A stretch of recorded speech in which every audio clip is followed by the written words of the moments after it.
देश को एक बार फिर से नए उपराष्ट्रपति मिलने जा रहे हैं। तमिलनाडु से आने वाले सीपी राधाकृष्णन, जो कि वर्तमान में महाराष्ट्र के 24वें राज्यपाल हैं, वो अगर चुनाव जीत जाते हैं या फिर उन्हें सर्वसम्मति से उपराष्ट्रपति बना दिया जाता है तो फिर महाराष्ट्र के राज्यपाल का पद खाली हो जाएगा। इससे पहले वो लगभग 1.5 साल तक झारखंड के राज्यपाल रहे। झारखंड के राज्यपाल रहते हुए उन्होंने तेलंगाना और पुडुचेरी के उपराज्यपाल का अतिरिक्त कार्यभार भी संभाला था, लेकिन अब उन्हें एनडीए ने उपराष्ट्रपति का उम्मीदवार घोषित कर दिया है, जिसके बाद महाराष्ट्र के राज्यपाल की कुर्सी खाली होनी तय है, जिसको लेकर के एक बार फिर से चर्चा शुरू हो गई है। साथ ही उम्मीदवार की तलाश भी। और खास बात यह है कि आखिर महाराष्ट्र का अगला राज्यपाल कौन होगा, इसमें तमाम जानकार अपनी तिकड़म लगाने लगे। हालांकि अभी तक महाराष्ट्र के अगले राज्यपाल के बारे में कोई आधिकारिक घोषणा नहीं की गई है, लेकिन चर्चाओं का बाजार गर्म है। इसी बाजार में कई नाम चर्चा में हैं, जिनमें वर्तमान राज्यपाल सीपी राधाकृष्णन को एनडीए के उपराष्ट्रपति पद के उम्मीदवार घोषित होते ही तलाश शुरू हो गई है और कानाफूसी भी। कुछ लोग कह रहे हैं कि उपराष्ट्रपति बनते ही महाराष्ट्र के राज्यपाल की तलाश शुरू हो जाएगी, जिसमें बिहार या फिर यूपी से कोई व्यक्ति हो सकता है। खास बात यह है कि अब बीजेपी खास तौर पर किसी जाट पर भी दावेदारी लगा सकती है। ऐसे में चर्चा है कि महाराष्ट्र के नए राज्यपाल की कुर्सी किसको मिलेगी और इसकी नियुक्ति कब तक हो जाएगी, जिस पर बीजेपी के तमाम नामी नेताओं के नामों की चर्चा चल रही है, जिसमें यूपी से आने वाले और मौजूदा राज्यसभा सांसद दिनेश शर्मा का भी नाम शामिल है।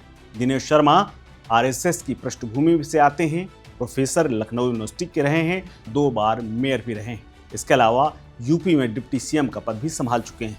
इसके साथ ही पूर्व विधानसभा अध्यक्ष यूपी के हृदय नारायण दीक्षित, जो कि काफ़ी प्रख्यात हैं और संघ समेत तमाम देश की विदेश की तमाम घटनाओं पर लेख लिखते रहते हैं, पूर्व पत्रकार भी रह चुके हैं। इनका नाम भी आगे आ रहा है। इसके साथ ही जानकारों की माने तो बिहार से भी कई नेताओं के नाम ऐसे हैं जिन्हें महाराष्ट्र का राज्यपाल बनाया जा सकता है, जिसमें मौजूदा दौर में राज्यसभा में सभापति की कार्यकारी भूमिका निभाने वाले हरिवंश नारायण सिंह का भी नाम चल रहा है।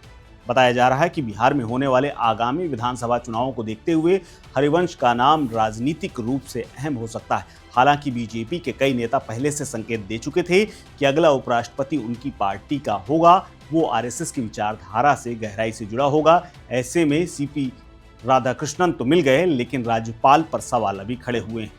सवाल ये भी है कि राज्यपाल कौन होगा, जिसमें हरिवंश का नाम आगे आ रहा है। इसके अलावा बिहार के कुछ नेता ऐसे भी हैं जिनके नामों पर भी चर्चा है। चर्चा ये भी है कि बीजेपी एक महिला उम्मीदवार को भी इस पद पर चुन सकती है और वो नाम है वसुंधरा राजे का।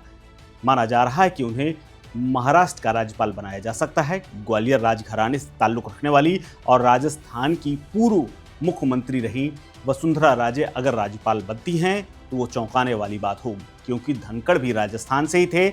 ऐसे में वसुंधरा को राज्यपाल बना करके उनके अनुभव और बीजेपी के भीतर मजबूत स्थिति को देखते हुए इन्हें संभावित उम्मीदवार माना जा रहा है। इसके अलावा उन्हें भी एक जगह सम्मानपूर्वक एडजस्ट करने की भी बात की जा रही है। हालांकि ये महज अटकलें हैं और इनका आधिकारिक कोई आधार नहीं।